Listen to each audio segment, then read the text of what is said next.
রসে স্বাগত। আজকে আমি তোমাদের দেখাবো হচ্ছে আমের টক। তার জন্য কড়াইতে প্রথমে অল্পটুকু তেল দিয়ে দিচ্ছি, এবার দিয়ে দিচ্ছি হচ্ছে কাঁচা লঙ্কা। এটাই কাঁচা লঙ্কা দিচ্ছি কারণ আমাদের গাছের কাঁচা লঙ্কা প্রচন্ড ঝাল। ততক্ষণ ভাজি দিয়ে দেবো হচ্ছে সামান্য পাঁচফোড়ন। প্রচন্ড ফাটছিল, দিয়ে দিচ্ছি হচ্ছে সাদা সর্ষে, এটা ওইদিকে ফাটছিল। পপকর্নের মধ্যে ফাটবে বুঝতে পারিনি। এবার আমগুলো দিয়ে দিচ্ছি, এদিকে আমগুলো ভালো করে নিয়ে নিচ্ছি। এবার এর মধ্যে আমি দিয়ে দেবো হচ্ছে জল,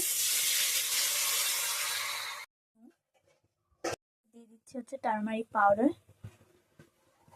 এই প্যাকেটটা থেকে চিনি মা দিয়ে দেবো, আমি যাই হোক আমি এর থেকে চিনি নিয়ে নিলাম 1 মুঠো। এতটা চিনি কারণ আমটা প্রচন্ড টক, এই সিজনের আম তো খুব টকই হয়।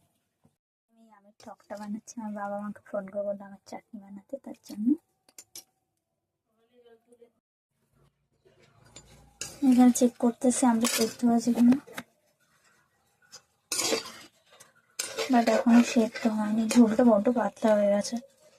আমের টকের ঝোলটা আমি চেখে দেখে নিচ্ছি নুন মিষ্টি সব ঠিক আছে কিনা, তোমরাও কিন্তু একবার টেস্ট করে দেখে নেবে। এখানে নুনটা কম ছিল তাই আমি নুনটা দিয়ে নিলাম, চেখে দেখলাম নুনটা কম।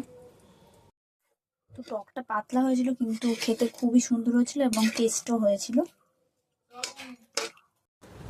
রেডি হয়ে গেছে আমাদের আমের টক রেসিপি। তো ভিডিওটা ভালো লাগলে like, comment, share and subscribe. Tata, দেখাবে নেক্সট ভিডিও।